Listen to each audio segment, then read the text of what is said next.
self-serving, persuasive talkers of everything and nothing. We are Conversation Con Artists. What's going on, people? It's your boy, Mr. On Point. And I don't have anybody to be this week, so I'm just Calamity Red. And we are Conversation Con Artists, back for another wonderful, fantastic episode. You can find me on Twitter and Instagram at Mr. MISTER_on point. And I can be found at Red_Calamity. Also, we are still doing the listener letter portion of the show. So if you have a question you would like for us to answer on the show, you can send it to our Gmail account, which is conversationconartists@gmail.com, or you can find us on Facebook, Conversation Con Artists, and send it to us that way. We have voice clips this week. We have voice clips from Colin this week, and we are finna play those and then give our commentary. Oh, wait, before you hit that, what was the name of the email he sent with it in conjunction? Because he wants me to know what kind of fucking meat title for this week. The name of this is Meat, Return of Meat Positivity for 2020. Of course. It is. Yes, okay. Of course. Lovely. All right, here we go. Hey, what's up, y'all? I'm going to go ahead and do just a voice memo for now, as I am also in the car. I think you guys said that you will be recording on a road trip. So the one thing I wanted to respond to is I definitely wanted to respond to the young lady that spoke in last time. She's right and to an extent, but I just want to make sure that, in my opinion, I feel like people need to just do a better job of just being, the whole thing that we're talking about, this year with meat inclusivity or exclusivity is being able to be faithful or remain faithful to not only to yourself, but to your partner, and treating people with more dignity and respect. In that regard, I got more coming later. This thing's about to run out. Hey, what's up one more time, y'all? I almost forgot that you guys wanted me to. Oh, okay. Didn't think about when my phone go down. Wow. Garbage. You guys wanted me to discuss check writing. So, used to work at a bank, legal department, right? We used to get a lot of consumer inquiries and other complaints, either sourced by government regulators like the CFPB and OCC, which is the Office of the Comptroller of the Currency for federal government, or directly from consumers themselves, or their state attorneys general, a bunch of different stuff, right? So, the thing with checks is, with a paper check, it's really hard to determine fraudulent activity. The only really way is like if the signature doesn't match based on the signature card that somebody has on file at the bank. A lot of times there's electronic signature cards nowadays that don't have an actual handwritten signature, and people sign their names differently every single time they sign it. So, and I'll continue on the next one.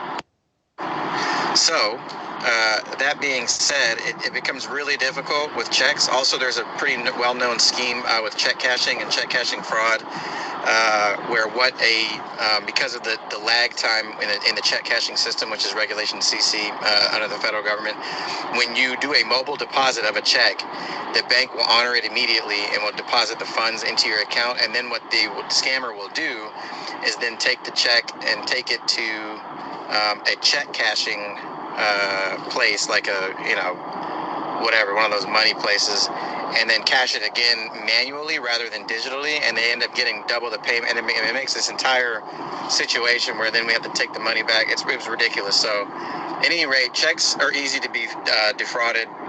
Don't write checks. Encourage people to use digital wallets like Venmo, Apple Pay Cash, Cash App, stuff like that. However, according to the law, make sure you verify everything. And this kind of goes back to the date conversation too, which is making sure that you're verifying dates, documents, everything. Read, double check, and triple check. Under the law, the bank is under no obligation to help you recover funds that you send in error using something like Zelle, Cash App, Chase Pay, Venmo, et cetera, et cetera, et cetera. The onus is on the user or on the consumer to verify the place or the name, telephone number, account number that they're sending the information to include your tax returns, as now it's tax season. So for anybody listening, before you end up sending your taxes, make sure you double, triple, and quadruple check your routing number and your bank account number before you submit for your tax return, because the bank is under no obligation to help you recover funds that you mistakenly send to somebody else's account.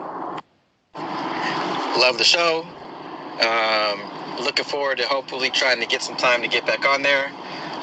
Next time I do, there's a podcast studio that has times available for rental here in Seattle. I'd like to try to get in there so that my audio quality and everything matches up, and we're not trying to do that wonky Skype call with bandwidth issues and everything. I just think it would be pretty good. And then, but yeah, looking forward to coming back on sometime in the next, weeks, months, whenever it is, whenever we can schedule it or whenever it's appropriate. Yeah, keep doing what you do. Like I said in my email, make sure you read that for the title. Stardew Valley on PC, Switch, PlayStation, Xbox, great game. It's got co-op, so if anybody wants to run a little farming simulator together, holler at your boy. And Endless Skies for space exploration. Okay. Well, thank you for your meat title, as always, Colin. I guess this is a thing now. This is just going to be a thing that I'm going to have to use. Appreciate the knowledge, too. So. Yes, no, the check writing thing. And what's hilarious is that older people who've always written checks, that writing checks is the more secure way of doing it, which is why they still write checks. They don't want to cross over into debit cards and using that. And that's why you still get behind them slow ass people in line writing a goddamn check when you're in a hurry and you're like, Suzanne, just swipe your card. Don't write this check. I mean, they tried to speed it up by having like the register where it'll fill the check out for you so that, writing people but they still have to sign it. It's too much. It's too much. Don't write checks. And I mean, I don't got much to say about the other point. Just treat people with more humility and be kinder out here, and we can avoid a lot of the issues that we got out here in our society. Indeed. Again, appreciate you for writing in, Colin. We'll get with you to get on that next time. Speaking in. You, sir. So before we move, that was the only letter. Recording, whatever. So I have two things before we move on out of this section. One, I feel like I need to. I was talking about dating last week, and I was talking about going out on a date, and so I wanted to briefly touch on that. And that leads into, I also talked about last week, I had a doctor's appointment, my yearly, which I was talking about putting your foot in the stirrups and how much, so I'm going to start with that. And I want to talk about this because I feel like it's something that a lot of women deal with. But anyway, so I'm 35, went to my doctor's appointment, my year. I have decided for sure I want to have a kid. Sadly, I am not in a place to have a fucking kid. The worst fucking feeling is going to your doctor and talking to your doctor and she be like, well, you're 35, so this is the time that I tell people, maybe you should start looking at freezing some eggs. And I'm like, first of all, the fact that I'm old enough to be having this conversation is what the fuck? When did this happen? When did I get old enough to have conversation about freezing fucking eggs? Like, what? But I hate that, my cousin is having the same, she doesn't have any kids. She's a little older than me and her daughter. But they tell you that, like, do you know how much it is to freeze fucking eggs? This shit costs thousands of dollars. That's just to freeze the eggs. Then when you want to get with somebody and y'all decide you want to have a baby, you have to have the eggs fertilized and implanted either into you, if you can still carry a baby, or into a certain. All of that shit costs money, my G. Okay? All of that costs money. So, that kind of sucked. She was like, well, you have time, and all that shit. But I think, so, I'm getting older. And this is something I try to tell my male friends. when you start getting older, everybody's on you like, oh, you know, you need to have a baby. If you're gonna have a baby, you got to do it now, because there's like this fucking clock over your head that's counting down to when your eggs shrivel up. And so when you are in your 30s, men dating women, and it seems like they're like wanting to be serious and wanting to like get married and stuff, it's because there's a lot of pressure. Whether you see it or hear it or not, there is a lot of pressure, and we put pressure on ourselves. And so I just wanted to talk about that, because I feel like a lot of women go through this and we don't really talk about it, because it looks like everybody's just out here having fucking kids. But there are people who have, you know, decided that they wanted to have kids in the best of circumstances, whatever the best of circumstances can be for them, and so they don't have kids. Me being one. So I had to have that fucking weird ass conversation about freezing eggs and the fact that I'm old enough for that to be a thing. And the fact that, you know, I have to be seriously thinking about the possibility of not having kids and what that means in adoption, which she was talking about adoption as well. And I was like, the job that I do and the kids that I see make me qualified to adopt, because I don't, at least, look, I got drunks in my family. We got our own like shit, but I know what to expect from my genes and my DNA for the most part. You don't know what you get when you adopt, but that's another whole entire thing. So that was the doctor part, and I just wanted to talk for the women that are in my position, that maybe my age or older, that don't have any kids. And like, it's not just you. There's a lot of us, and people don't understand it. And the first thing that somebody wants to say is, "You have time. You have so much time." And it's like, girl, no, I don't. I know how old I am, and not to mention, we hear this every year when you go to the doctor. So every year when I get a yearly, I have this same conversation. So anyway, that's that. The update on the date is that I didn't go because I Google people. Okay. Before I go out with you, if you ask me out and I agree, I'm going to Google you. Okay. I just am. One, I watch too much ID channel. Two, I read too many. Far too much. Whatever. Okay. I like it. Oh, my show came back on Netflix. It's called I Am a Killer. It's so good. They're in season 2, but neither here nor there.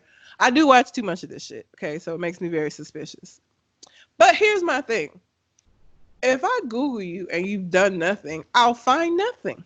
Right? You could Google me right the fuck now. I could give you my whole government name and shit. You're not going to find nothing because I've done nothing. So I feel like, yes, maybe it's a little odd that I do this, but if you haven't done anything, I ain't gonna find shit, right? So Google the guy and found that he has a criminal history for stealing identities, or trafficking in stolen identities. So suffice it to say, I declined. I mean, my credit ain't the greatest, you know, but I like to keep things the way that I have them. If I'm gonna fuck it up, I want to be the one to fuck it up. So that didn't happen. And it was frustrating, even more so because that occurred. And then I went to the doctor and had this sad ass conversation about freezing eggs. And I was just like, but I wouldn't have to freeze eggs if niggas would just not be identity thieves. Like, if these little stupid things would stop happening, well, I wouldn't have to freeze no eggs. I wouldn't even have to be talking conversations and shit. Like, it's frustrating. It's a very frustrating thing. So I had a frustrating week. Not helped by the fact that I have like issues keeping my vitamin D levels the way that they're supposed to, and I'm a dumbass. I had to move and stuff, and so I haven't been taking my vitamin D like I'm supposed to, and my is low. And so part of me being in a bad mood here lately has been because I have almost no vitamin D.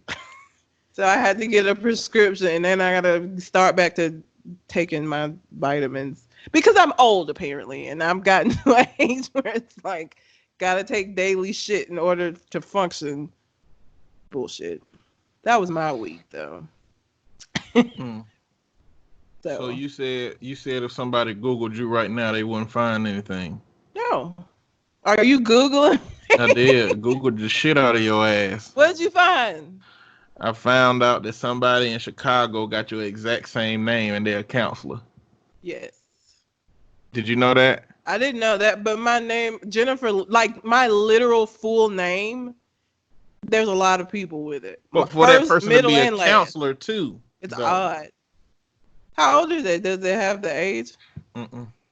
It's I mean, I've met people with my whole name. Now, also, you are on a website called Family Tree Now. Now, I'm gonna inform everybody on here about Family Tree Now. I'm still on there.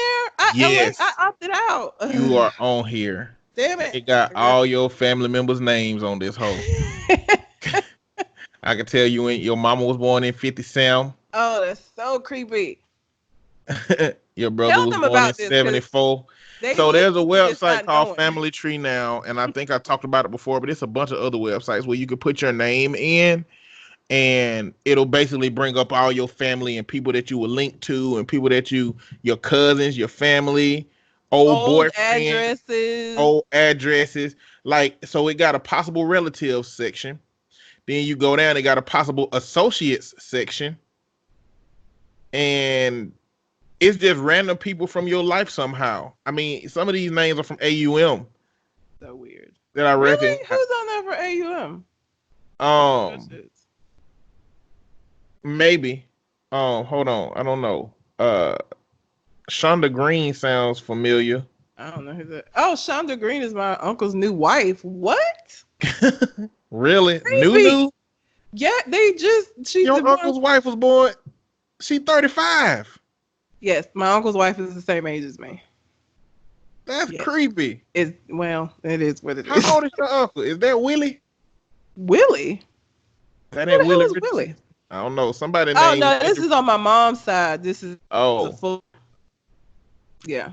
Oh, okay. Well, and it got all of your old addresses. Don't got the new one. Good. But it got all these old ones, including the last one, the Hoover one. Yep. Damn. And it got the phone number. Oh my god.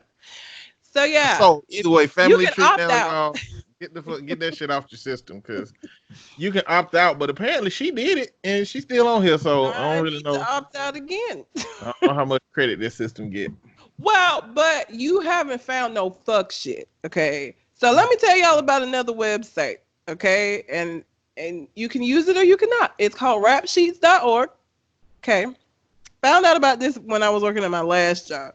If you go to rapsheets.org and you know the county or the state that person lives in or potentially served time in, you can look up their entire criminal history on rapsheets.org, which is where I found out about all these charges. Again, if you know where they live, and I mean, it's every state so it's not just Alabama. Like, you just go to whatever state you're in, whatever jail. And it's with a Z, not with an S. Yes. Rap sheets with a Z, not with an S. But you can find if they have a criminal history to pop up, and that's how I found this out about him. But again, you can put my name in there right now. I've never been to jail. I've never been to prison. Nothing would come up. Nothing. So I feel like, yeah, maybe it's a little bit much, but these niggas are crazy. And I just don't want to go out on a date and not return home. I just don't. I don't know you. And these are things that you're not going to tell me about. He was never going to tell me that in 2018, he did some foul shit with people's identities and had to be locked up. He was never going to tell me that. I would never have known that. Never would have came up. I would never have known. So it is what it is. So suffice it to say, we didn't go out. We're not going out, and I don't even know at this point that I'm even like trying to fucking. I don't know. I'm over. You are. You're going to spend a whole shitload of time not dating, find one weird dude, and be like, I'm over it. Well, you never got into it. I know, but this is why I don't get into it, because I find. And then it don't ever be like small stuff. If it was something small that I feel like people could be like, Red, you nitpicking. This is not a nitpicking situation. It's not a nitpicking situation, but it's not a situation that you need to mass apply to anybody else that could potentially be decent and say, I'm not doing it now because one person was crazy as shit. I know. Like, you gotta do better. I just want to be married. I don't want to date. This isn't fun to me. It's work. This is work. You can do Work. that. You It's just work. gotta save up money, and you're gonna have to buy you an Asian man and get him sent over here, and he will do everything you want him to do until he get his visa, and then you will have had that experience. You have a half black, half Asian baby. I got half black, half Asian nieces. Then you got to do this shit the hard way, okay? Ain't I no other way know. around it. You got I to know. date, I'm okay? tired. I'll help you find some damn body. I will. We got to do something, because if I go to this time next year, if I'm going back to my doctor and I have to have this fucking freezing eggs conversation again, I'm choking somebody out. I'm tired. I don't want to talk about freezing eggs ever again. Like, that was the saddest fucking conversation. Then we got to find somebody to shoot the club up. Wait, let's not jump ahead. What I'm saying is, I would like next year when I go to the doctor to be like, well, I'm seeing someone. Like, I'm nowhere. The steps that it takes to get to making a baby, I'm not even on step 1. I'm not even on step half.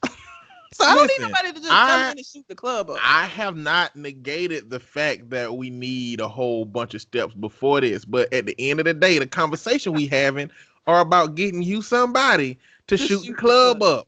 Okay? Automatic weapon. Don't even stop. Wait until the clip empty. That's what we do. That's what we trying to get to. I can't. How was your week?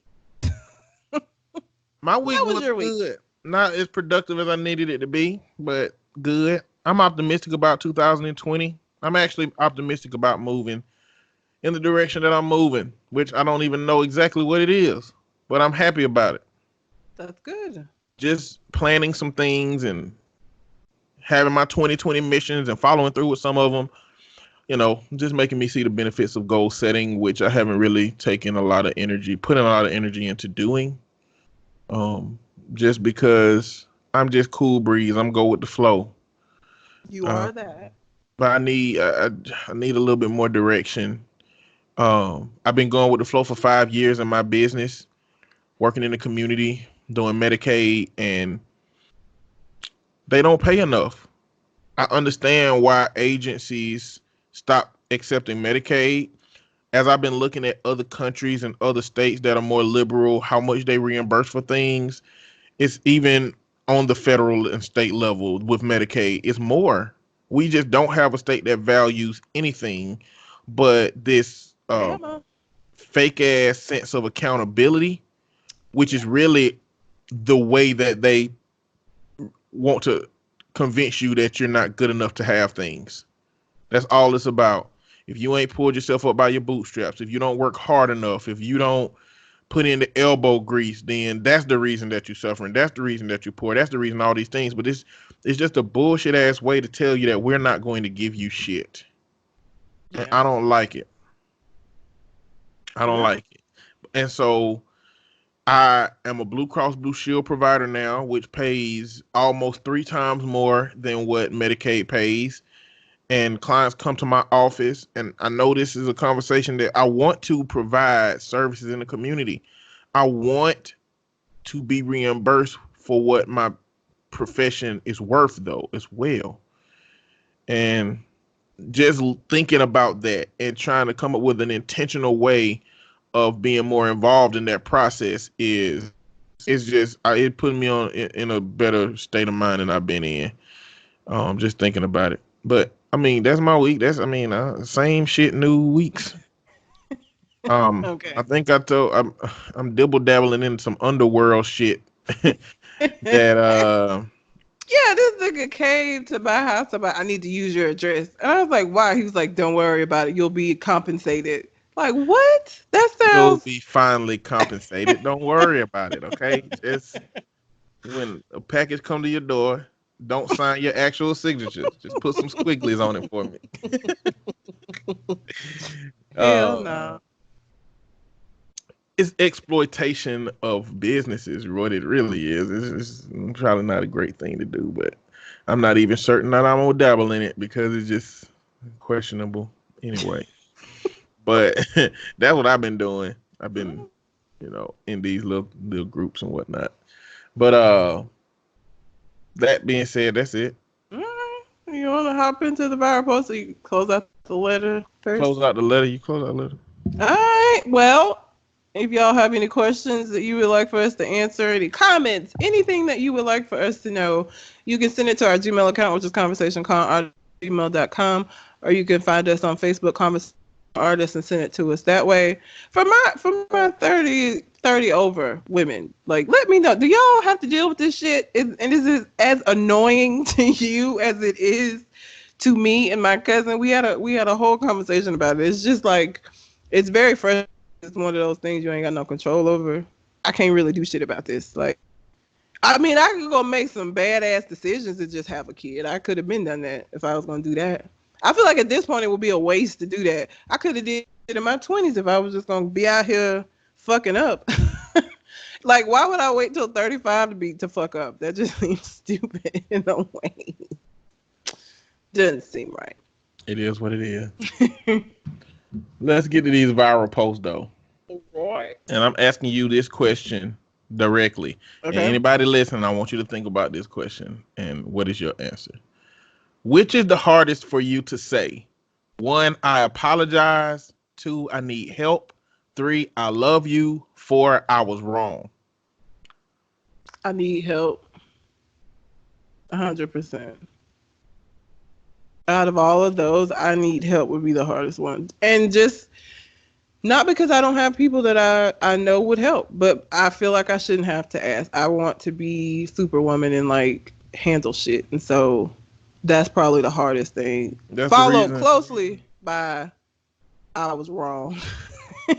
That's the reason why you goddamn set up your house by yourself instead of getting the help that you were supposed to have. Yes. Yes, it is. For me, the hierarchy is I need help, then I love you, then I was wrong, then I apologize. Because I can apologize easily. If I'm wrong, I can apologize. That's no problem. I don't like being wrong. If I was wrong, well, I look at having to apologize based on a wrong of how you did a person or how you interacted with a person, some kind of way that led to them feeling negative somehow. Mm-hmm. I was wrong, it's like when I thought I was right. That's different. When I thought I was right, but then I'm exposed, then I have to say I was wrong. That make that a little bit harder. Hate that shit. I love you for me is difficult because I didn't grow up with an I love you family. And so a lot of times I don't really value I love you as much as it represents for the world. And so I don't say it like that. And then I need help. I need help. I'm solo. So I view that opposite. Like, I didn't grow up in an I love you family. So I put more stock into it because it's like a oasis in the desert type shit. So for me, because I didn't get it, it's something that I look at as significant as opposed to insignificant. Well, let me say that I grew up in a loving family that didn't say I love you. Yeah. So it's like I show you things that I think represents love, but I don't value saying it much to think I need to say this. Yeah. So I don't like say it on my own. Like if somebody said it to me, I say it back, and I don't really initiate saying it because I feel like the things that I do should represent what that is. That's a part of it, but saying it is relevant too. So saying it is relevant too. Yeah, fair enough. All right. Next viral post. Dark-skinned niggas always want to talk about how soft light-skinned niggas are, but be in a hurry to make one. Got a kick out of that one, huh? Because it's true. Not all of them. Not all of them, but a lot of dark-skinned men do like lighter-skinned or white women. I did not say all. Please don't come for me. Say that there are a lot. And so, yes, if you talk shit about light-skinned niggas, yet you are somebody that is out here creating little light-skinned niggas, then it's a bit ironic. That's funny. Yeah, guess so. All right. If you watched Roseanne, I guess you can give me some input on this. I don't really have much to add. I watched it a little. Both fathers were terrible with money. Both shows had a kid who was an artist but talked too much. Both shows built our hopes up, but somebody always run off with their money. Walona and Jackie are the same character. Both of them in Illinois. Lana. Good Times. Oh, okay. Yeah. Both of those shows, I mean, yeah, Good Times and Roseanne is about struggling ass families that the rest of the people in their group of folks look down upon. You know what I'm saying? Like Roseanne then will be considered what white people call like white trash. Like I think they're at the bottom of what's acceptable for that particular group. And the same thing with Good Times, they was like super poor as fuck. So yeah, the correlation makes sense. Okay. Next one. Nigga, your doctor can't whoop you. Tell them you smoking and fucking raw so they can accurately diagnose your scary ass. Folks get up in this doctor's office and be like, I don't smoke, doctor. No, you've been chain smoking blunts. Wonder why you having respiratory issues, because you inhaling air into your damn lungs, dummy. That is so true. I don't know why people have an issue with like admit, because like it's the doctor. I get maybe you don't want the people around you to know, but it's your doctor like who is gonna have to treat you for the shit that could come from you doing it. They need to know. Yeah. Like you gonna make your doctor have to get specific. Listen, I'm tired of you bullshitting around. Have you been letting men skeet in you? Okay, damn.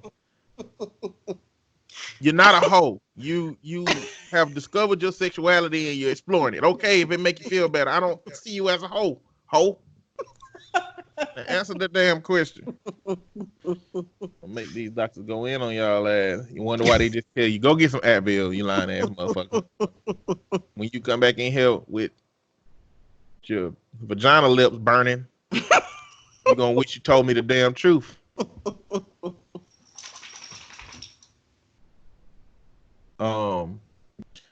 Y'all ever miss your mama, then get around her and be like, oh hell no. Yep. Yes. Yeah. I'd be like, Mama, I ain't seen you in so long. And then I get around her and be like, Jesus said, and I'll be like, oh, God damn. Forgot about this shit. Yeah, that's my mom. Like you'll get around her and it's like, oh yeah, man, my mom, and then she'll start like, you found a church to start tithing, yeah, or just like something, and it's like, this is why I was gone as long as I was. That's why I don't be around your ass. Damn. All right, next. Now I didn't quite understand this. I guess you can tell me this situation. Okay. This is a woman. Her name is Eartha Clit. Oh, for God's sake. I needed time to heal before I shared this, but y'all, this man asked me for coffee. I said I don't drink coffee. He said me either, but I was thinking we could grab some sodas. What? I needed time to heal before I shared this, but y'all, this man asked me for coffee. I said I don't drink coffee. He said me either, but I was thinking we could grab some sodas. Oh, I think I know what's happening. What's happening? I think that he thought that her saying I don't drink coffee was her blowing him off. And so he went for something easier to be like, oh yeah, I don't fuck with coffee neither, but we can grab some sodas. Like, that's she gonna say I don't drink sodas. She can't. Yeah, but now you gotta be more direct. Coffee. That's dumb. I don't know. I don't know. Let me get that one. He gotta work on that shit. Y'all, one of my coworkers is pregnant and she has a broken rib. She's really small, like super tiny, and the growth of the baby caused it. They can't fix it until after she has the baby. She's 7 months. She has to go the rest of her pregnancy with a broken rib. Y'all, exclamation points. Yeah. That should be happening. I ain't never heard about something like that before. A bitch. Pregnancy is a lot of things can happen. 'Cause, like, it's the doctor. I get, you know, maybe you don't want the people around you to know, but it's your doctor. Like, who is gonna have to treat you for the shit that could come from you doing it. They need to know. A lot of fucked up shit. And this is why. And I know y'all are like, well, Reg, you just said you want to have a baby. Yes. But this is why I don't understand why y'all be letting your kids talk to you any kind of way and shit. I got a broken rib to get your fucking ass here. I wish the fuck you would. You've lost your mind. You know what? All the shit that went into getting you here? Okay? It wasn't a pleasant experience, but I did it because I love you. And I'm going to kill you if you don't get your shit together. The fuck? Yeah, stuff happens. Vaginas rip. Do you know people's vaginas rip? At a high rate, mind you. Yes. Y'all didn't know that. That shit tears. It The fucking tears. The little meat between the booty and the vagina, that thing tear up often. They gotta sew that back up. They have to sew your shit back up. And you gonna come in here mouth? No, absolutely fucking not. No, not having it. I am not fucking having it. Like, I know it ain't your fault my shit ripped when you was coming out, but it happened. And I'm going to need the respect that deserves. Your mate don't need it happening either. That thing might not be yanking like it used to, goddamn. He going to be like, this shit wasn't like this before. Damn, baby. He going to be just changing the baby diaper. You ripped your damn mama in half. That ain't the same. I ain't gonna tell you this shit right. I'm only telling you this shit right now because you don't know what the hell I'm saying. This damn vagina ripping baby. A lot of fucked up shit happens during pregnancy, yeah. So I can believe that. If she's teeny tiny, I can see that happening. Because everything has to expand to accommodate a whole fucking human. A 6-7 pound human. Where you ain't got nothing right now. So yeah. Shit happens. Shit breaks. Rips, tears. So this post is gonna be insensitive. Oh Jesus. But it's more insensitive to Jesus than it is to Kobe. Okay. Y'all think Jesus can hold Kobe? Response. Wouldn't be the first time Jesus got crossed.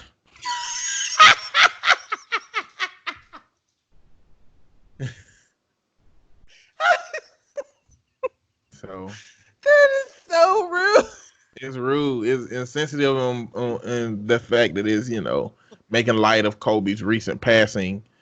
But it also implied that Jesus ain't got handles. That's the first time he got crossed. People ain't shit. At all.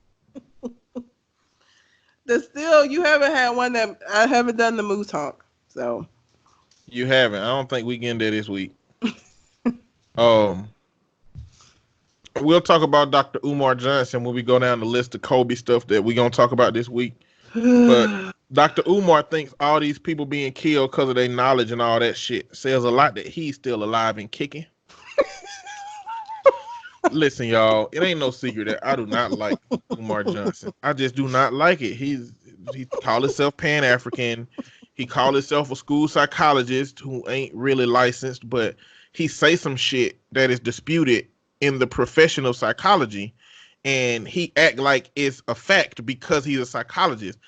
Like, research would say that the shit you saying ain't right, bro. He talk about like boys who gay just ain't had enough whooping and a daddy figure. That ain't how that shit work. And it's okay if you don't accept and don't believe that homosexuality is not a choice. It's something that you're born having a predisposition to somehow. It may be from your genetic makeup. It may be from the gestational period in your mom before you're born. But you don't have to accept that. But don't accept it and shut the fuck up until there's evidence that prove what you saying right. Right now, the shit ain't right. Just go along with the Kobe shit. You might be a redneck if you're pissing on Kobe's grave because one girl accused him of rape 17 years ago, but you voted for a guy who's been accused of sexual misconduct by 25 or more women. You might be a redneck if you cheer Kobe's death because he cheated on his wife one time 17 years ago, but you voted for a guy who paid a 6-figure settlement to cover up a cheating on his wife several times with a porn star and was even stupid enough to do her bareback.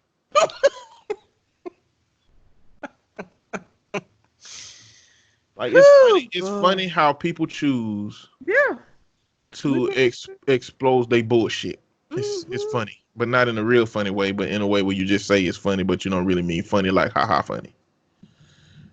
Yep. Don't call transgender people mentally ill if you believe a man in the clouds love you unconditionally, but under certain conditions. That's real fucked up, ain't it? Jesus loves us unconditionally, but only conditionally. He loves you unconditionally, but if you ain't tithing, he still loves you, but he gonna send you to hell. Wait a minute, what does love even mean then? If he loves me unconditionally, but will still send me to hell, what is that? Tough love? That ain't, Lord, that means it's not unconditional. It means it's conditional love then. Maybe it's like, I guess it's like when your mama say they love you, but they still beat your ass for whatever they did. Whatever you did, you get your ass beat. Just whip. Man, my mom would say she did it because she said because she loved me. I don't need you out here running around doing this stupid shit. I'm doing this because I love you. Don't feel like.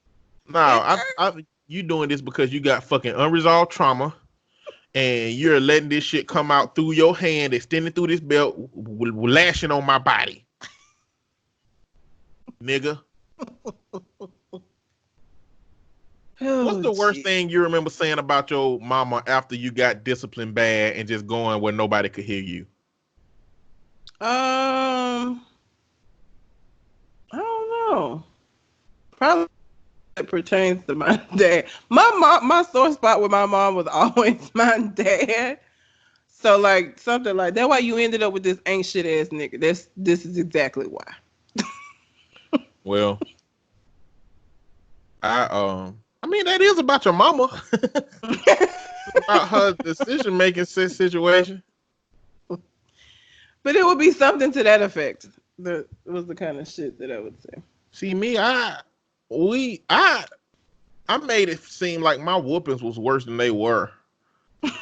You know, I was already a big dude. My brother was the dummy. He'll just stand there and be like, it don't even hurt. It don't even hurt. And we got the right mama, you know, because if he had the wrong mama, then she would have grabbed the phone and bust his ass across the head and got us our asses removed from DHR.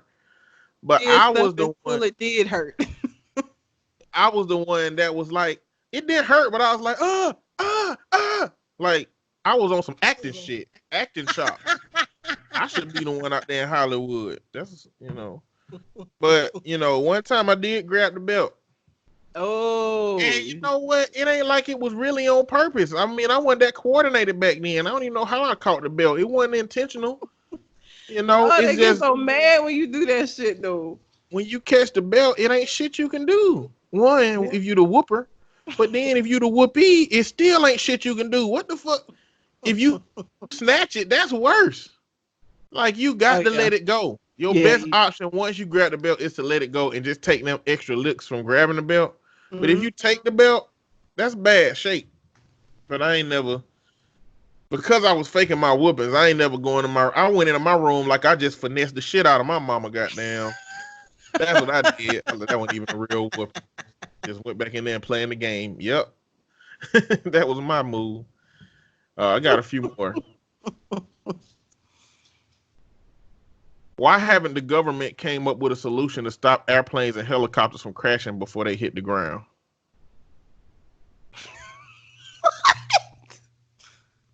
This was clearly written by an idiot. Let's go on and get that part out of the way. But you know, that's like saying why the hell came up with something to keep car crashes from happening before the impact. Listen, man, I need everybody to understand something. We are the ones that try to figure out ways to fight with gravity, okay? We ain't supposed to be getting that high up off the fucking ground. Oh, we'd have wings.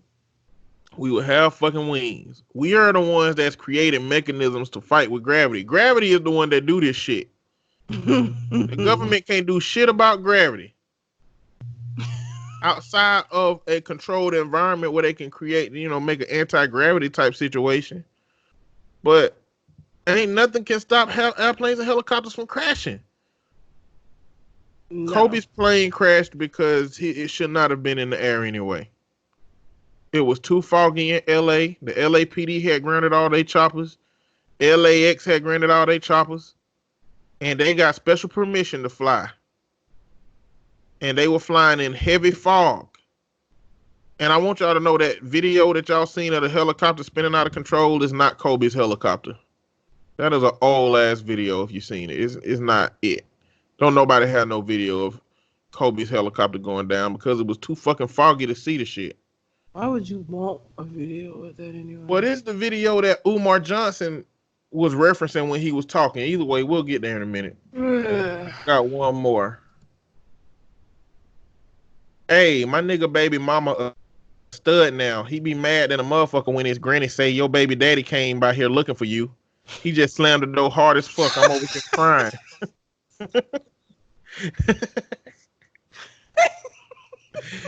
Man, that's so crazy. Not his baby daddy. First of all, his grandma rude as fuck. Yeah, his grandmama, just grandmama in. She doing what she supposed to do. She is rude as fuck for that shit. But that shit happens, man. I know how you eat. Ain't nothing you could do about it. I mean, it is what it is. She's still the mom of your kids. But that has to be awkward, I would imagine. Yeah. So, do you want to just get this Kobe? That's the viral post. Yeah, let's get this.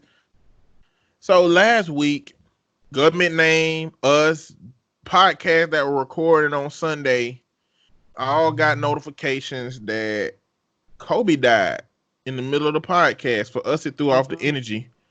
And Cole Jackson was about to tell a story when he got the news, and I kind of want to hear what he was finna finish saying, but I'll remind him about that later.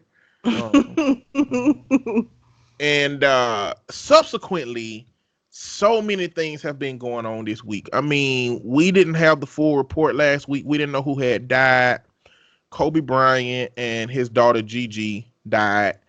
Two of her teammates and their parents died, as well as the pilot died. So 9 people. And after a few days, everything started happening.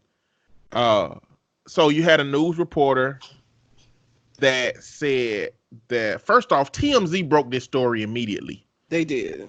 They broke the story. It came out. TMZ do what TMZ do. Be the first person to say shit. Because it's TMZ, everybody thought it was a lie and not true. It turned out to be true. And then it turned out to be fucked up that TMZ dropped this news on TV before the family was even able to be notified. So they found this shit out on media before they were able to be formally notified about it, which is a fucked up way. Got to be a fucked up way to find out. Moving forward from there, you got, videos coming out, and Umar Johnson almost immediately put out a video talking about how he was referencing the wrong video, but he was saying shit like, propellers don't stop mid-air. A whole bunch of people automatically became like helicopter and gravity experts when it comes to this situation. How do you know? How many helicopter crashes have you seen? And then he gets into the conspiracy about, Kobe having this knowledge and somebody assassinating him because it don't look like that natural. So Umar Johnson at this point is just a joke to me. He's clickbait. If you follow him, I really hope that he just has an unorthodox way of taking you to the place you're trying to get. If not, then y'all gonna be walking into a pit of lava, goddamn, or something. That's just how far off, if he ain't right, that y'all are walking with following Umar Johnson. But the reason that I originally listened to him, because he is very charismatic. I listen to his Breakfast Club interviews because he just has a really compelling way to say bullshit. Yes. But if you don't tease out what bullshit sounds like, then you're going to be following somebody who espouses bullshit. Yes. And that's how I started to realize some of the stuff he said. One, he's using my profession, and I don't agree with that shit. Neither does the profession with some of the shit he say. And then his motives seem to be odd. You know, he talk about how he being celibate. Then the news come out about him and that stripper, and having sex with her.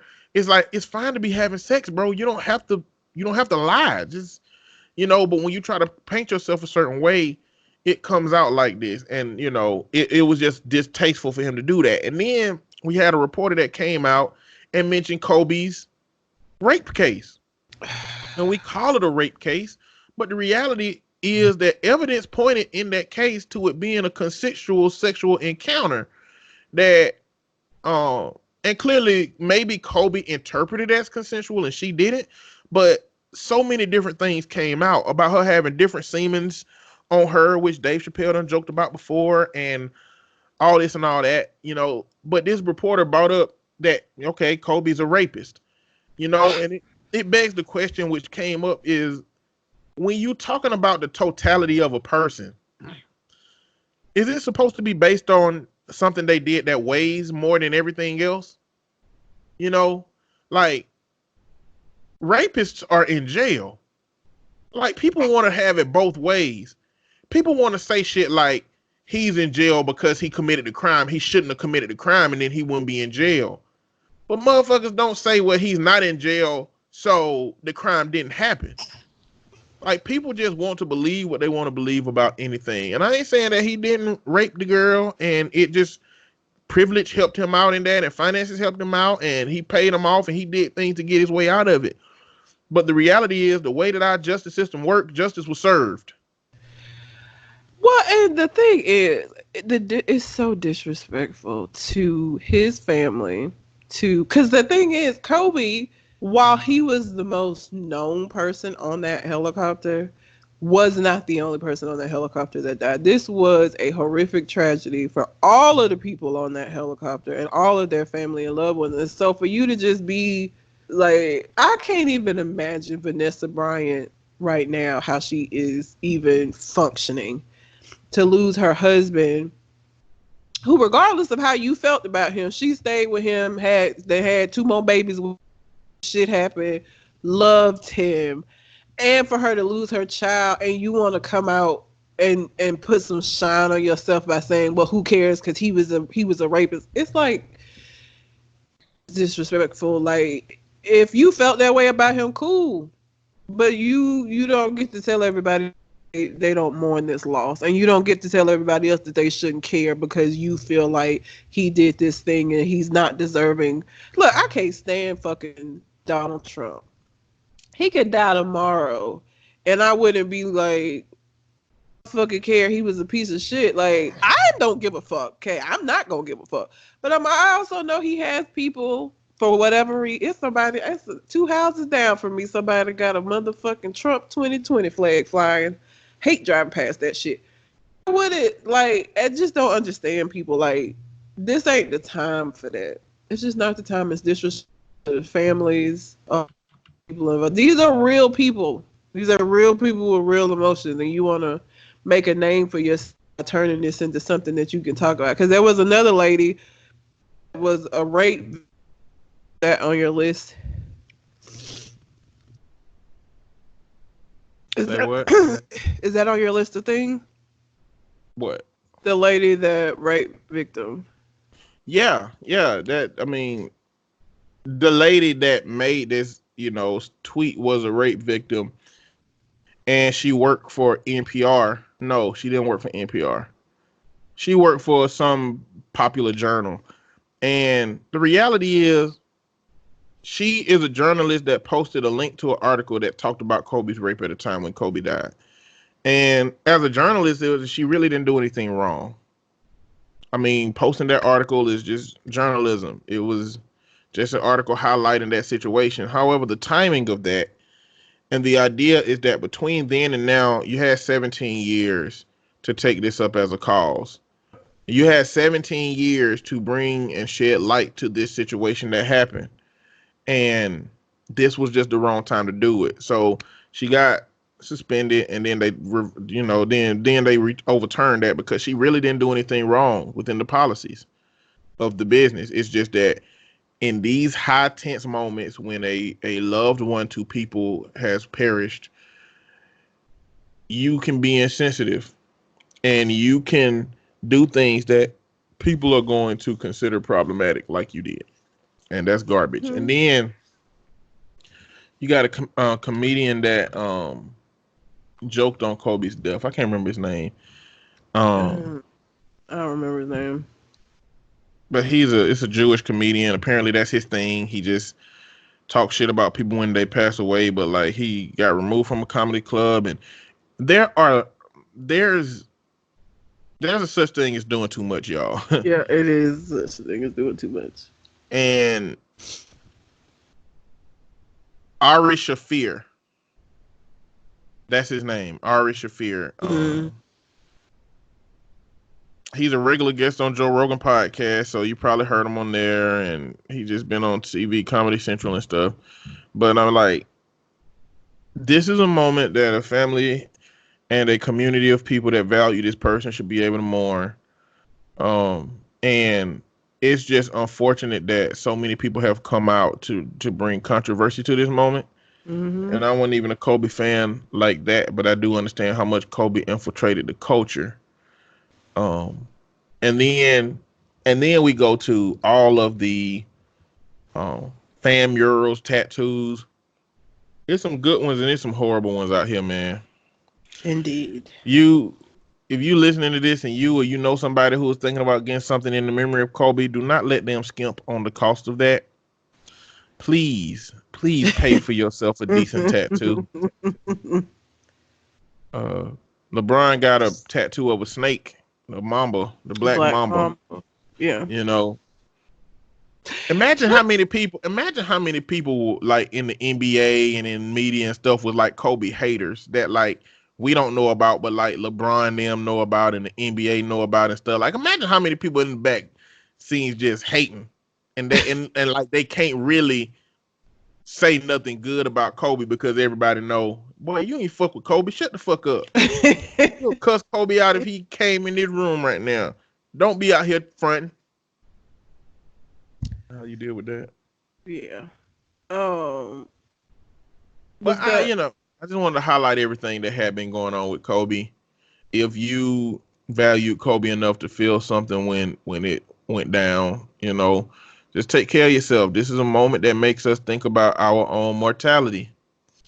And I thought about mine because he's 6 years older than me. And these kind of accidents can happen to anybody. It's people dying in car wrecks every day that a whole host of people got to figure out how I'm going to survive now after I just lost this person. Mm-hmm. That's terrible.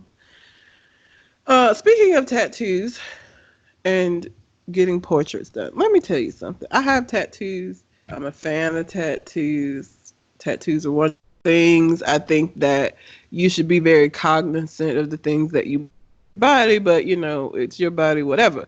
However, that being said, portraits are very difficult to do. Painting a portrait on a canvas, a regular canvas, is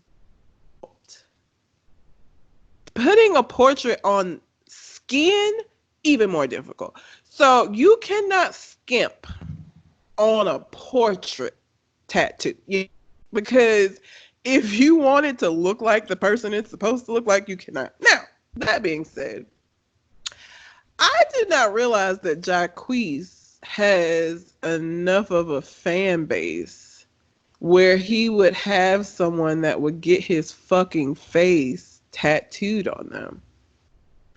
But apparently he does, unbeknownst to me. And this poor child went and got what's supposed to be Jacquees. Somebody said it looked like Sammy Davis Jr. and it kind of does. Portraits are tricky, people. Portraits are tricky. If you want to get a portrait done, save your money, save your coins to a really, really good tattoo artist and just drop that money to get it done. Because otherwise, you're going to have a situation where you're constantly having to tell people who this is supposed to be. We're fucked up, especially when it's a famous person that it should be recognizable. Especially when it's like this Tupac. People should know it's Tupac before they shouldn't have to ask you. Have to ask you, you probably got a fucked up portrait tattoo. It takes, that's not an easy thing. You're going to have to pay the money for that. And who knew Jacquees had them kind of fans? I didn't think he was that popular, but I'm old, so maybe he's not popular to my group. It ain't about popularity. It's about the IQ level of the small amount of fans that he has. All right? No offense to you if you're a Jacquees fan, but I will challenge you to go take an IQ test. I will challenge you to do that. And let me know what that number is. Jacquees leaned all the way into people fucking with him. He did. He leaned all the way into he doing these remakes, and he just started doing more. And it's like, who is letting you do this? Stop, boy. You finna fuck your career up on your pride and your ego. Just tell him, like they say, Jacquees the king of R&B, and he came out with an album called The King of R&B. You are not the king of R&B. No. You're not. You are behind a long list of people. He's not even the court jester of R&B. He doesn't have a title. Just make your music and get you a little bit of money. You're going to get Jacquees and sit the fuck down and stop being so loud and drawing attention to yourself. Let your music do that. If you was musically inclined enough to where people was fucking with you, you wouldn't have to be loud. And look at me, look at me. We just some haters right now. You know that? Whatever. We just some haters for no reason. We can just let that little bitty ass boy go and do what the hell he want to do. Fuck that with his sharp ass teeth. Nigga look like he finna turn into a vampire. I hate you. Look that nigga, I don't care. He looked like a friendly Migos. You know the Migos, they look serious, but that nigga look like a Migos, Sesame Street Migos. Listen, when I show On Point the picture of this tattoo, he thought it was one of the Migos. Is it one of them niggas? Is it like Takeoff? I don't know which is which. Y'all need to look this tattoo up. It's terrible. Is that Offset or Quavo? That's the Happy Migos. Happy Migo. Jacquees. He looked like he would fit in with them dudes. No, he don't. He looked like they would whoop his ass. No, he looked like the Short Bus Migo. He looked like they let him hang around, but wouldn't really let him fuck with the music. You know, like, here go Jacquees ass. Don't say nothing to him. Y'all know he's slow. What's up, my boy? Chilling, man. Yeah, we finna hit the studio. Oh, no, man. My mom only let 3 of us in the studio at a time. So you can't come. Oh, okay. I understand. But I'll see y'all at school tomorrow, though. You know, the kind of kid that never know he being shitted on. He just gets shitted on all the time and be smiling all around you all the time. Like, why is he so happy around us? We don't do nothing but shit on him. He got to be smart enough to know that 3 people in the studio thing a lie. Listen, y'all, I'm just a hater, man. This is what's happening in my older age, man. I'm just not caring about, not expressing myself about things that I just don't understand. That nigga. Sorry. I don't get it. I don't get it at all. Terry Crews got in some shit this week. Terry Crews stay getting into some shit, man. And I like Terry Crews, but it's getting harder to like Terry Crews. It's getting harder to like him. And this is sometimes what black women be talking about not feeling support. Gabrielle Union came out and was talking about how America's Got Talent was doing some race while she was there, as far as having an issue with certain hairstyles with her, and just a bunch of little shit. So Terry Crews decided to come out and say that, you know, he has not had that experience. And her response shows a, you know, a clear disconnect between his experience and her experience. Basically, you know, shitting on what she said and putting doubt out about the possibility that this shit actually happened to her, which is very fucked up, especially coming from him. You also another black actor. You know how difficult it is. And for you to just throw her under the bus like that was kind of fucked up. So of course people got in his ass, as they should have. And then of course, because people got in his ass, he decided to apologize. And this was his apology. I told at Kevin Hart for Real a while ago he needed to acknowledge the pain of other people. Right now I have to do the same thing. I want to apologize for the comments I made. I realize there are a lot of black women hurt and let down by what I said and also by what I didn't say. Gabrielle, I want you to know it was never my intention to invalidate your experience, but that is what I did. I apologize. I've been through a lot in this business, and with that, I empathize with the struggle towards fairness and equality in the workplace.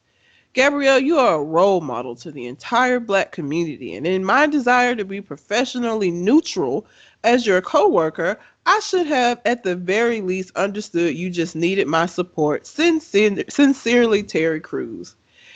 And then D Wade was like, somebody take Terry Crews' phone. Basically like, nigga, we don't want to hear that shit.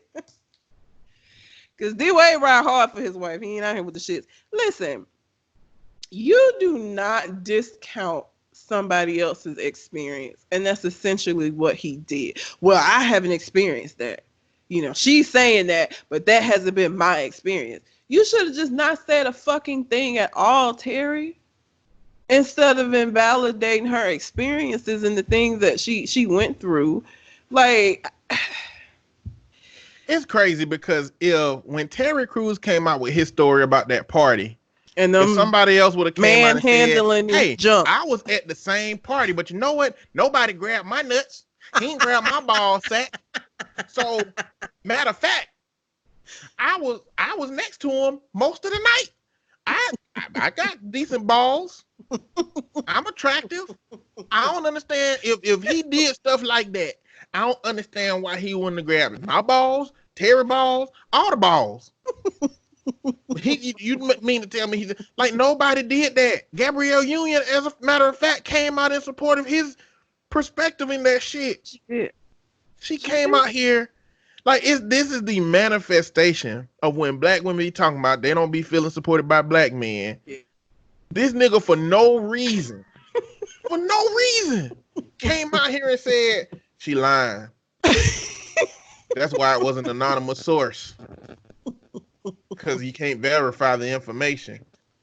Now, you know, I know for a fact that I was at McDonald's working while girls that I was working with was getting sexually harassed by niggas that I didn't know was sexual harassers. Okay? I found out later on. I found out after. It's so much shit that can be going on right up under our noses in the same environments that we're in with people. And for Terry Crews to not have the foresight to think that way means that I like Terry Crews, but he's not as smart as I thought he was. Maybe, just maybe, he is smart enough to read shit that other people write, say that to us on the camera, and that's all he's good for. Because when he start thinking on his goddamn own, shit start getting weird, okay? And he finna star in a movie called John Henry. Oh, what? It's a movie named John Henry. It's like a community. It's like a Luke Cage alternative. It seems like family drama type situation. Why they call it John Henry? Why does that remind me of Slaves? Because you know John Henry, the black man with the hammer. Yes, that's what it is. That's what it's gonna be. Okay. I mean, because he got a hammer in the movie, like rocking around with a hammer. Like, what the hell wrong with you? Ludacris out here with guns and you walking around with a hammer. fuck wrong with you? I don't know. I don't know what I don't know how they gonna make this modern day John Henry shit make sense, but whatever. But I like Terry Crews. I think he's talented. I think he's funny in those Old Spice commercials. He can draw like shit. He's clearly swollen strong. White Chicks, he played a hell of a role. In Friday, he played a hell of a role. If you watch Brooklyn Nine-Nine, he ain't the kind of character I like to see. He's just like anxiety all over the place, but he got some funny moments. But I can do without Terry Crews thinking for himself. Because this shit getting too deep. It's exhausting, you know. And when women are saying they feel like black men don't support us, this is an example of what they mean. Because sometimes people are like, what do you mean? Give me an example. This right here is an example. Because he literally could have just not said a goddamn thing, okay? Nick Cannon was also on America's Got Talent. And was he the first host of America's Got Talent? Yeah, he was on that bitch for 9 years. Has he said a goddamn thing about this whole Gabrielle Union thing?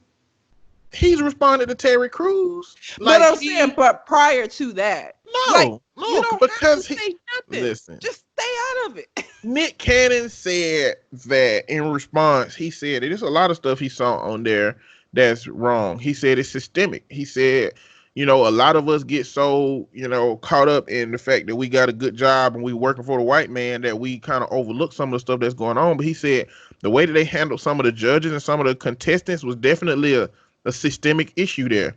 Clearly, he not going to go into no specific issues or nothing like that.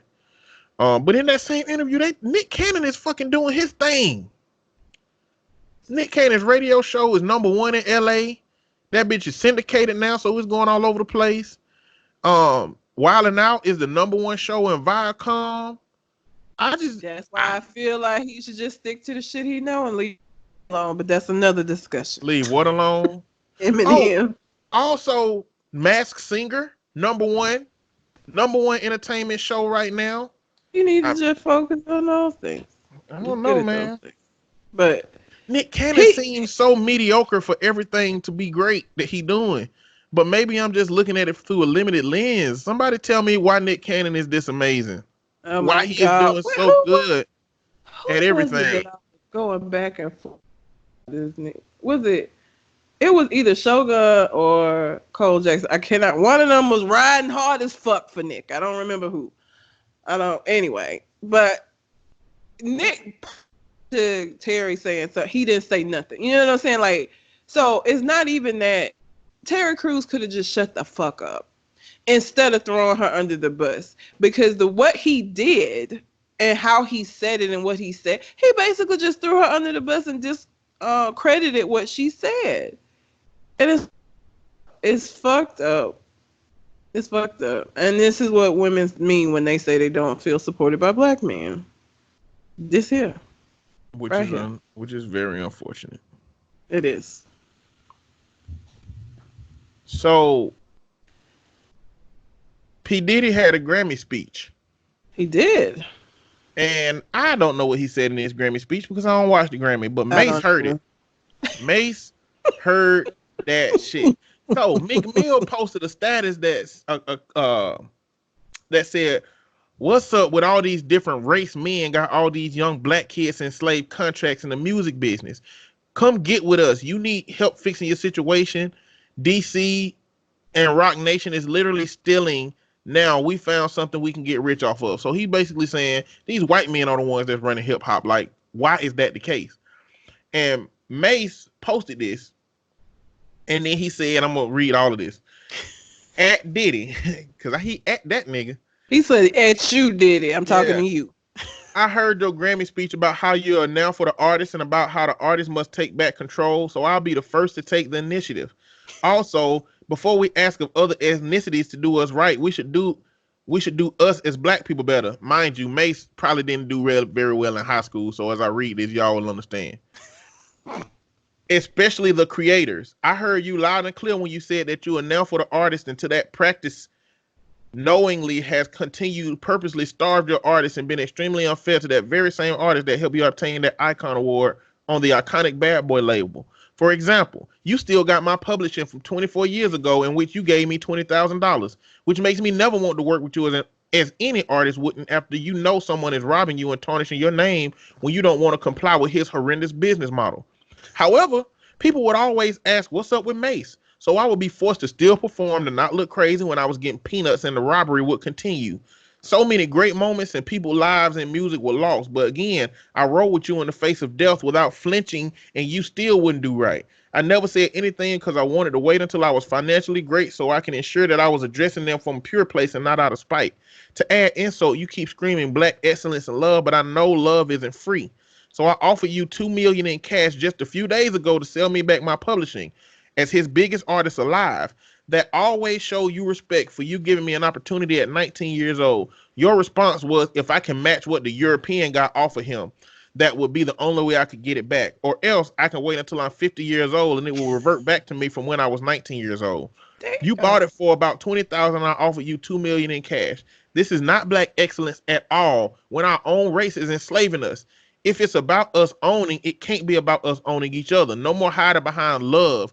You changed. Give the artists back their money so they can take care of their families. Damn. Mase came hard for that motherfucker. I mean, they had on them puffy jackets together and shit. Yeah. And so it makes me have to think back to like them moments. Mase, at some of them moments, Mase may have been looking at that man in contempt because you robbing me. And I mean, it's Diddy, so like, this is not hard for me to believe that is the case. Diddy do fucked up shit. So, not surprising. But Mase is right. You can't say that, but also be guilty of what you're saying doesn't need to happen. He offered you $2 million and you told him no. That shit makes so much more money than them $2 million. Mm-hmm. You know, but he's really just talking about the discrepancy between what you're saying you are in this Grammy speech and what it seems like you've been this entire time with me when it comes to dealing with the financial part of my publishing. You know, either you're the same P. Diddy you always been and you just gonna keep fucking artists over if that's what you're doing, or you done changed according with this speech. You done changed and I don't gotta worry about that. But Diddy ain't the only one. Pharrell too. Pharrell what? Saying that Khalees came out and said that he been tripping. Khalees says that Pharrell and Hugo, I don't know who that is, Chad Hugo of the Neptunes walked away with publishing rights and she got nothing. She said, yeah, I signed what I was told, she admits, but she trusted her friends who she met outside the industry. I was too young and too stupid to double check it. She said she seen Pharrell a few years back. He was performing at an industry event and she was in the audience. And he did that thing to me that he's notorious for, which is make a nod from the stage to someone in the audience. So it seems like there's mutual respect when in reality, I'm like, okay, I'm not going to yell back. You stole all my publishing. So you end up nodding back and everyone thinks it's great, like whatever. So it's not surprising. You know what I'm saying? I feel like if a lot of us was like in Diddy or Pharrell shoes and we had a young artist and we giving them more money and exposure than they ever had and we got their publishing and we making $20 million a year off of their shit and they making $500,000 a year off of their shit, it probably would be hard to do that. But if I was that person, I'll just be that person. I'm not going to start preaching about no black fucking excellence knowing that I got people under my thumb like that. I'm just going to be that motherfucker. It's probably hard to just share money to share it. You know what I'm saying? Especially when you kind of have the legal grounding to do it. So, I mean, I ain't saying I don't understand, but like, I ain't going to preach this message that go against how I'm practicing because now you got a whole bunch of people coming out who know how your practices are and they calling you on that shit. I don't even know what you're going to do with that. Mm-mm. But I just wanted to talk about how Mase read this nigga, P. Diddy. He read him for filth. You want to talk about Pastor Troy? The pastor. Yes. So Y'all know who Pastor Troy is? Yeah, y'all know who Pastor Troy is. I mean, Pastor if Troy. you're younger, it depends. Okay, so Pastor Troy was hot as fuck in 98, 99, 2000. He came out, no more playing GA type shit. I mean, it was he was doing his thing, right? Yeah. I even fooled with Pastor Troy back then. You know, like during the football games, before the football games, all these white coaches will be in there, but here we are out here, um, with them in the office listening to the nigga fuck what you say, ain't no more playing GA. You know what I'm saying? Before the game's trying to get hype. And you know, Pastor Troy. Fuck what you say. Ain't no more playing GA. Now I don't know why his name is Pastor Troy. I know his dad is a pastor. He's a pastor kid. I really don't know what his dialogue about why he's Pastor Troy would be. I have no idea. He has some unchurch like music. I mean, all his music secular, but like he had a song named Vice Versa, which was basically talking about what is heaven was hell and vice versa. You know, talking about Mary and just saying all kind of offensive shit. I was here for it. Don't get me wrong. I fucked with early Pastor Troy. That first album, We Ready, I still go listen to that shit right now. I don't really give a fuck what he talking about. That shit is fire. You know, at least retroactively fire. Like it ain't fire today. Like you can't get a young person to listen to it today and be like, yeah, that's fire. It's like it was a big part of that like hype crunk music. That shit was hot popular back then. It's different now. Yeah. But Pastor Troy, as y'all know, Lil Nas X won a Grammy for Old Town Road. And Pastor Troy posted a picture of Lil Nas X, bro. He was dressed like fabulously. Lil Nas X had on like if you he taking this cowboy stick too far. Like if you like that's what he gonna do. That's fine. That's how he made his money. He gonna do this shit forever. But if you were to say, if you were to put gay BDSM cowboy into Google, this is probably what the way Lil Nas X dressed is what you was like. He got a whole pink cowboy setup.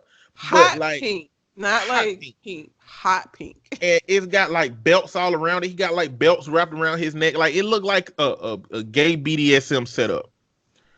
And that's what it looked like. And Pastor Troy posted a picture that says, well, guess I won't be winning a Grammy if this is what I gotta wear. They love to push this shit on our kids. The other day at Applebee's, and he added them motherfuckers too, had some punks kissing and laughing, eating mozzarella sticks. First thing my 14-year-old son said was, fuck Applebee's. And it brought joy to my heart. He sees it, the agenda to take masculinity from men, black men especially. Some may say he making money. A RuPaul do too, but I ain't bumping his CD. Integrity is priceless. Y'all better open that third eye and let your sons know what is real, or they ass gonna be headed down that Old Town Road for real. PT hashtag they gonna ride till they can't no more. Hashtag black owned and independent. Hashtag not my sons. Hashtag it ain't worth it. Hashtag take the road less traveled. Hashtag you will still get there. Hashtag DSGB. Hashtag tag won't be on my page long.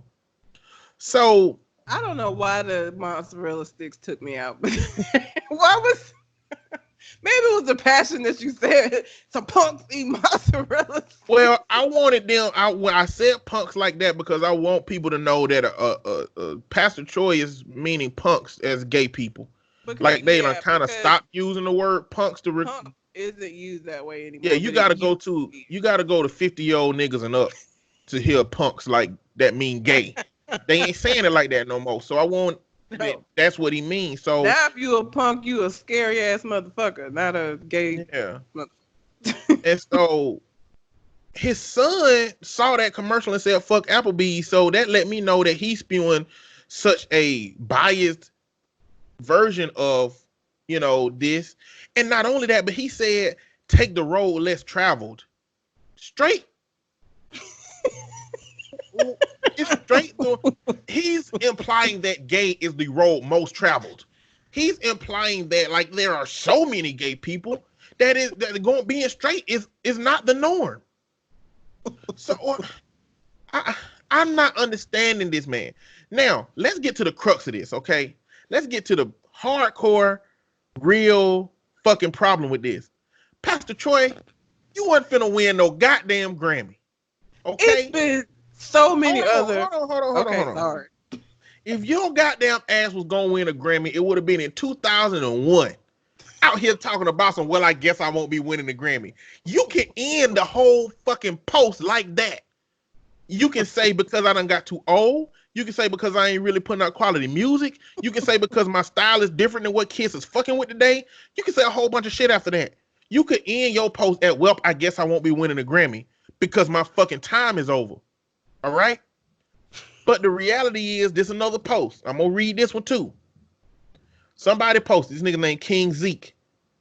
He put chart history. The last hit he had at a peak position on the chart was Are We Cutting?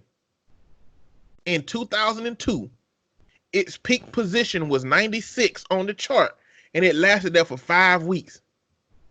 I don't even quite remember that song, but it had Miss Jade in it. Who the fuck is that? Okay? I think it was like, Are We Cut In? Are We Cut In? Some shit like that, maybe? I don't remember it. I don't Hold know. on. I kind of want to go to it on my phone. I do. I want to see how it.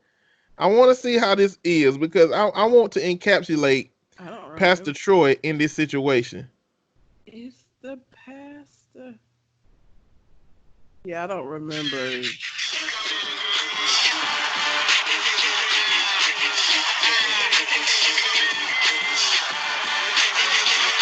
Oh, I do remember this song. Yeah, because it sounded like a goddamn school band playing. And yes, it sounded like a pep rally. Okay, so now that sounds familiar. That's what that song was. In 2002, this says, this is why you don't have a Grammy. Don't have nothing to do with no punk or the outfit he got on. Jay-Z got 21 Grammys, and you never seen him dressed like this.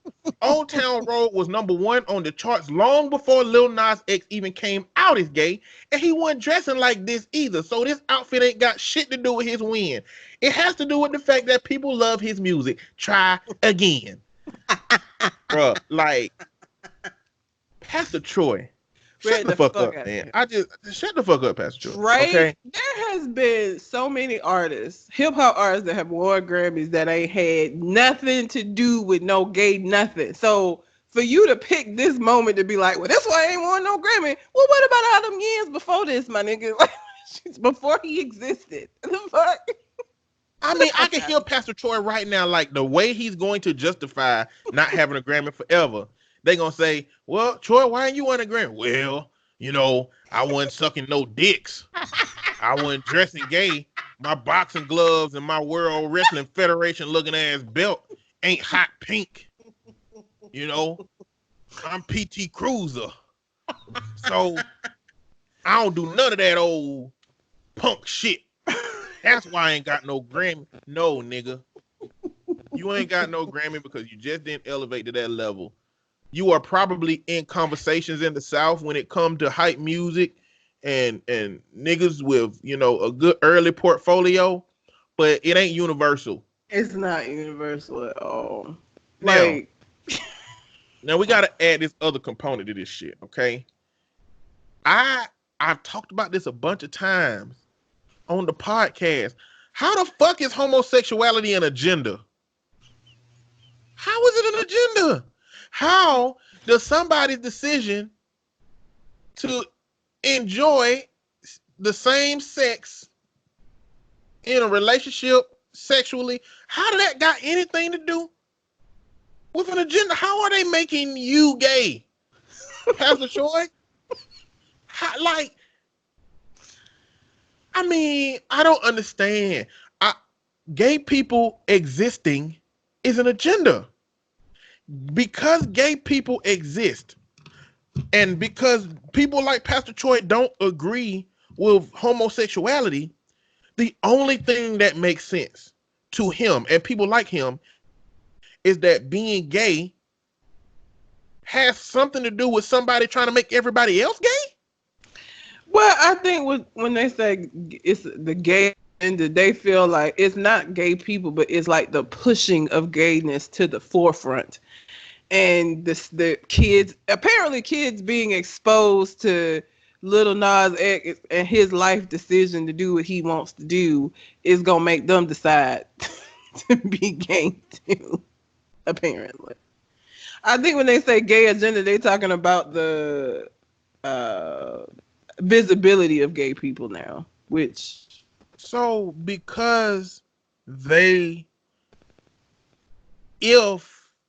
the gay agenda is the fact that a bunch of different groups are making homosexuality more visible, it's matched with how much you are trying to suppress it. You are pushing that bitch down like once the Jack in the Box thing pop out, bloop, and you got to push it down and put the top on it. That's what you motherfuckers is doing. Like, you can't even let people exist normally. Like, let them just exist. Let them just, like, a gay person is literally a fucking giraffe over there eating his goddamn leaves at the top of the fucking tree. And you know what? You in a goddamn safari truck running up on that motherfucker, taking pictures of him saying, look at the motherfucking giraffe. Fucking up our trees. Motherfucker want us to eat from the top of the trees too. Look at them. Eat from the top of them trees. That fucking agenda, they want us to eat from the top of the trees. We can't even get up there. This how much sense the shit make to me. This is how much sense the shit make to me. Like, you literally, a gay person can be walking alone by themselves and a straight person will run up on them and be like, hey, gay motherfucker, and then run off like, I wasn't harming nobody. Same thing for the trans community. Same thing for the trans community. The two trans women were sitting at a table eating. I watched the video. And some white dudes just came and sat by them and was saying shit like, hey, nigga, bitch. You know what I'm saying? Like, man, bitch. And they got their ass beat, the dudes. They got their ass beat by the trans women. They still got them hands. Yeah, they got their ass beat. Like, motherfuckers are literally just trying to mind their business. Listen, Lil Nas X put a song out. The bitch got popular on TikTok. He got them existing out here, you know, gay as hell, but subduing that shit. Came out and said, I'm gay. Ain't bothered nobody. He ain't put out no campaign for your kids to be gay. He ain't came out and said, y'all need to try some dick, kid. He ain't done none of that shit. But people like Pastor Troy come out here and think because Lil Nas X want to wear a flamboyant ass hot pink cowboy suit to get his fucking Grammy, that he trying to make your kids kiss over mozzarella sticks. Why did he mention mozzarella sticks specifically and still sending me? I don't know why. He was hungry when he typed this shit up. I don't know. But it is preposterous to me that niggas can't exist. Like, people we don't agree with can't exist. And it not be, the accusation not be made that everybody who is showcasing them existing, okay, they in movies. Okay, they in TV shows. Okay, they in commercials. Okay, they getting a Grammy. He ain't get a Grammy because he's gay. He just didn't. And you can believe it if you want to. You can believe that homosexuality is a choice, which makes it easier for you to swallow this shit. But it's a stupid choice to make if it's a choice. That's why I can't believe it's a choice. And maybe some people choose it. Maybe some people, you know, don't quite know their sexuality, like Michael's friend. Maybe they're trying it out to see what's going on because they are lonely or because they don't quite know. But Michael's friend immediately found out that was not exactly. He said, hey, dick is not for me. I don't like penis. That's the way he thought it was gonna go. He was like, gay people love this. Let me go try it. And he was like, this ain't what it cracked up to be. I'm definitely not gay. Like, it's not, I don't believe it's a choice. If it's a choice, it's the dumbest choice a mass group of people in America make. If it was a very tiny group of people doing this shit, I'd be like, okay, this is closer to a choice. But the fact that it's so many people making this decision, and not if just you believe here. it's a choice, There are and people all that over are the globe. gay. Yeah, in the Middle East where you could fucking, they will kill you for being gay. Like, it's not even just here. Like, there are gay people existing in places where it's more than just people saying, well, it's a gay agenda, and walking up to them in restaurants saying, hey, man, bitch. Like, you get killed in the Middle East if they find out that you're gay. You can still die. So, like, that's not the greatest choice to make. There is literally no benefit to being gay. None. There is zero benefit to being gay. I mean, maybe the benefit is that you get the male G spot touched a little bit, but just let a woman do that for you if you want it. If you feel that way about gay. But see, the way that Pastor Troy think, that's that toxic masculinity, where a man, that you ain't touching my ass. Where if you can't hug your homeboy type stuff, man, we don't hug. We men. We don't hug. We men. If you hug a man, that means you want to put your meat in him. That is not what that shit mean, man. And this is how it's interpreted by old niggas like Pastor Choi.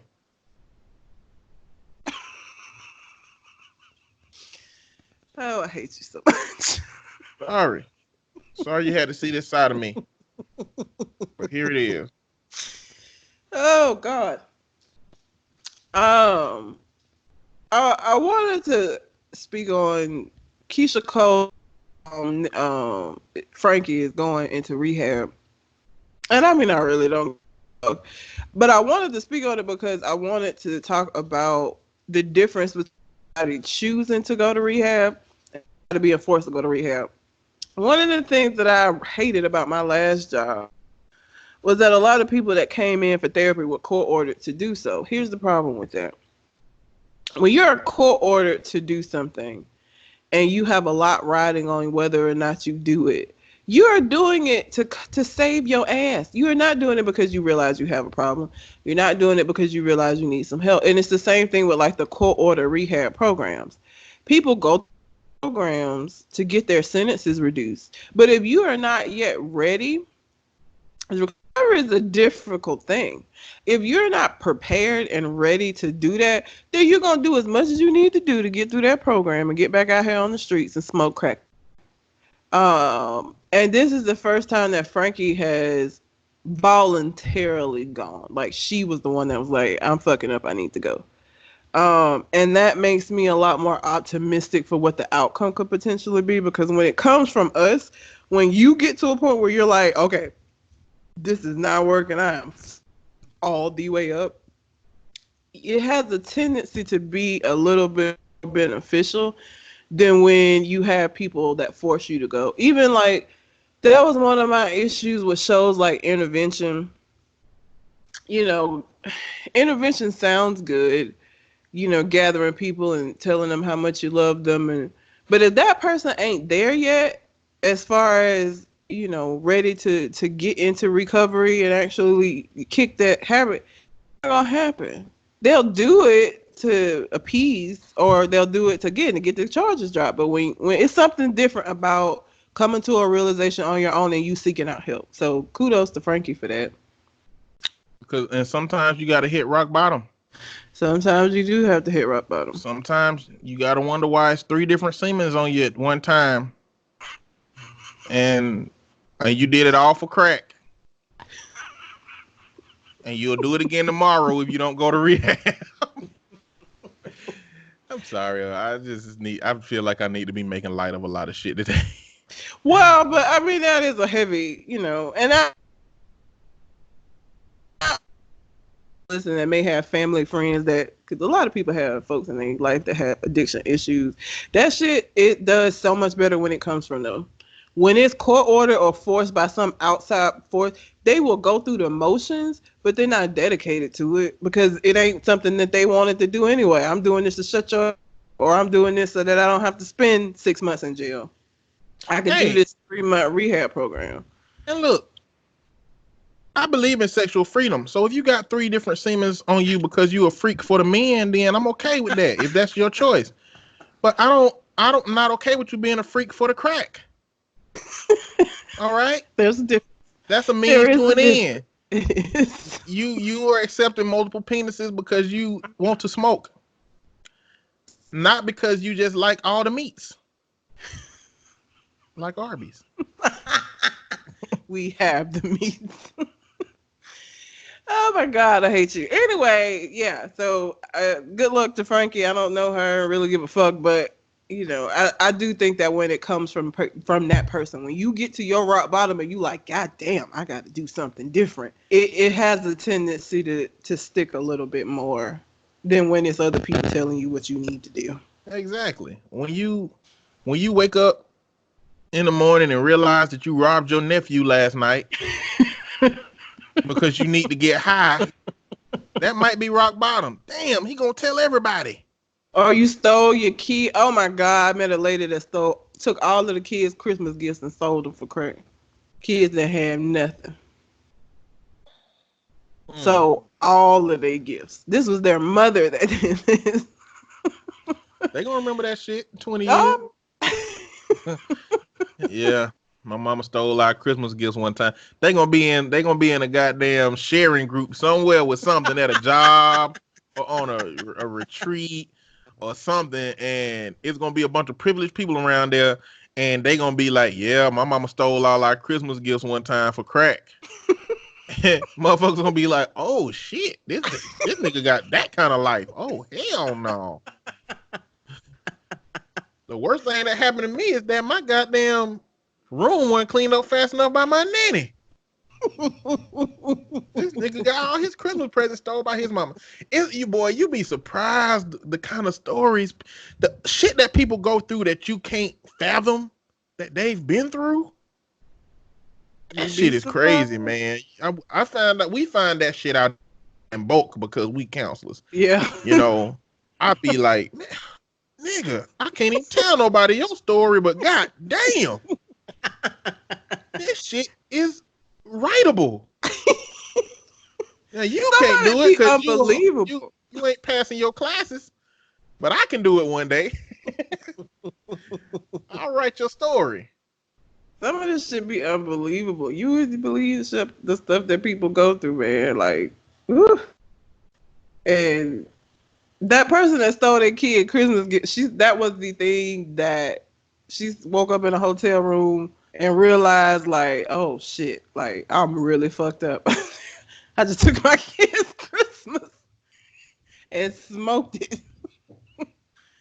So sometimes you have to hit rock bottom. Sometimes you gotta steal your kid Christmas gifts and smoke some crack, and then be like, "Oh shit, I am bad off." Rehab. God damn. There are things I value more than cocaine in crack form.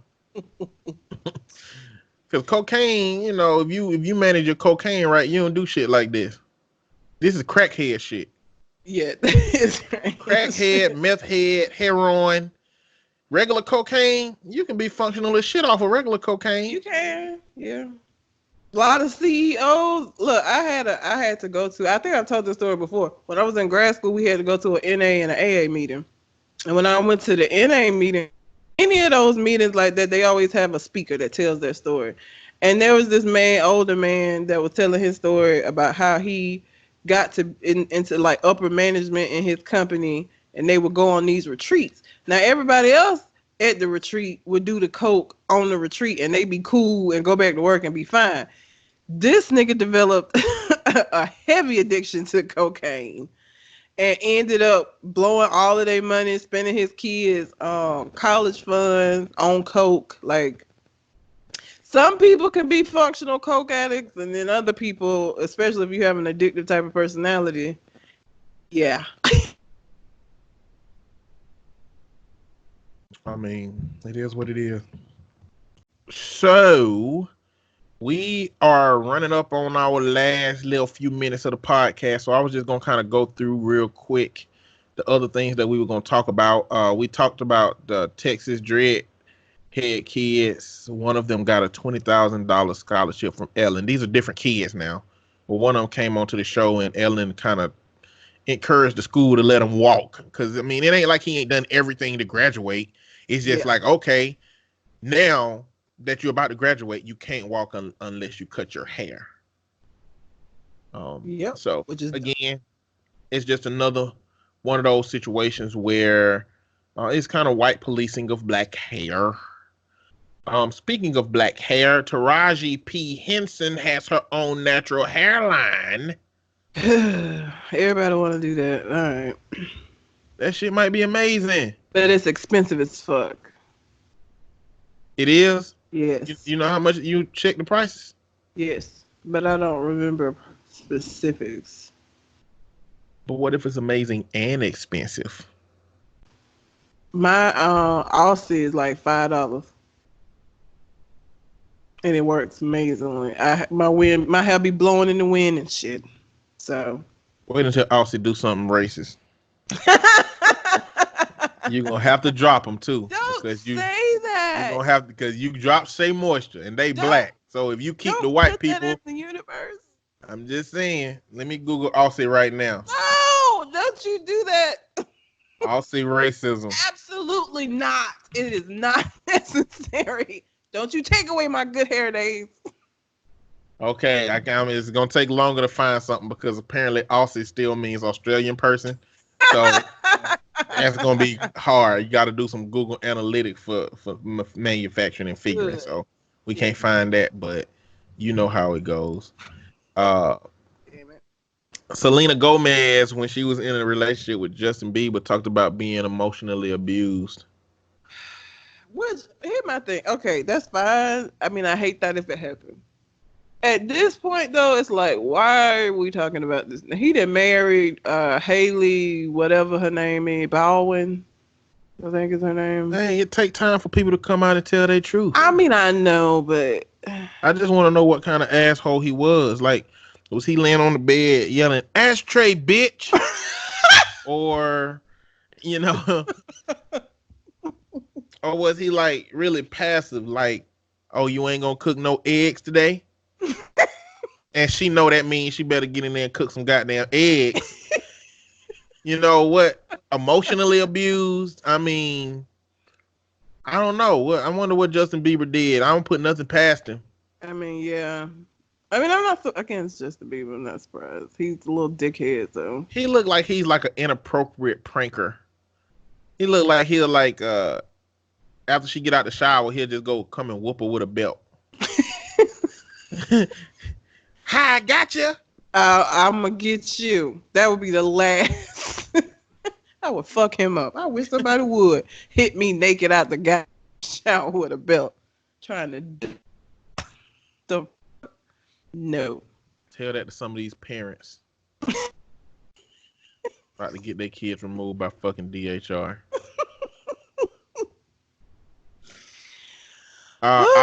We are recording right now in the middle of the Super Bowl because we don't give a fuck. We don't give a I don't have cable, so I would have the bootleg stream it, and I don't either. That's not dependable. I have Philo, but it doesn't have none of the sports channels. And it does. I pay for Philo because it doesn't have the sports channels because I don't give a fuck about sports. Philo. Due to those underground groups that I was telling y'all about, I happen to have a Netflix account active right now. But it could very well be disactivated at any given day.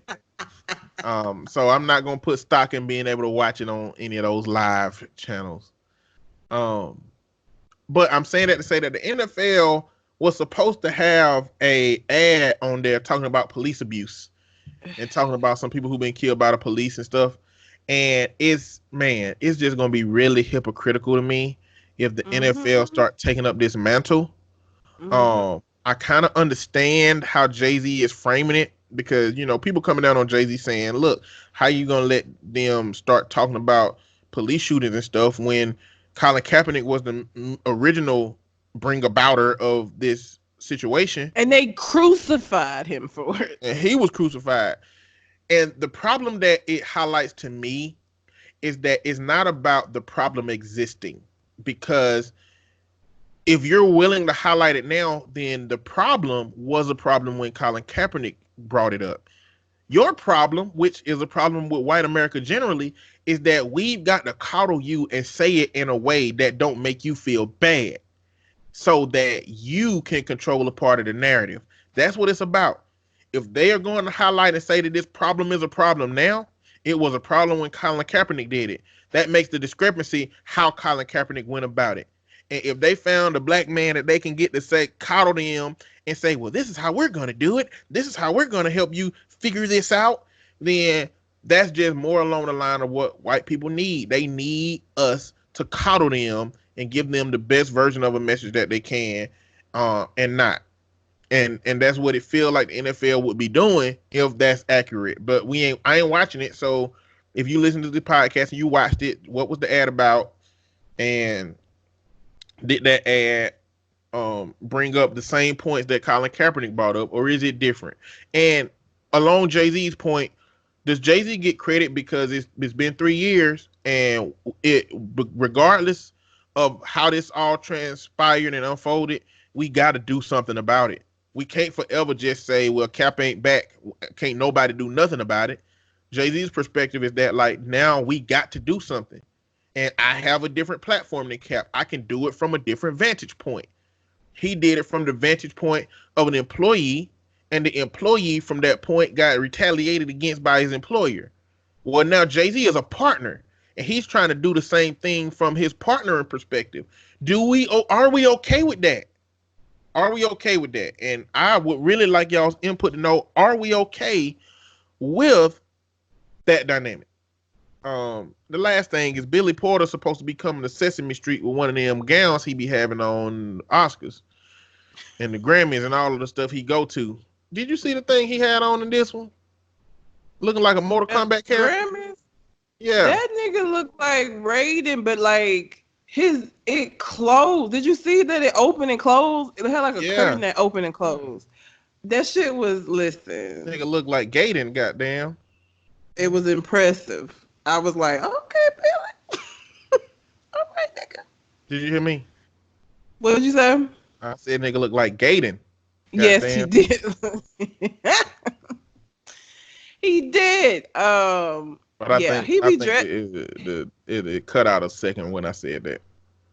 He be dressed like every time he show up somewhere, because like I don't know what award show it was where he had them men carrying him in on a golden fucking thing.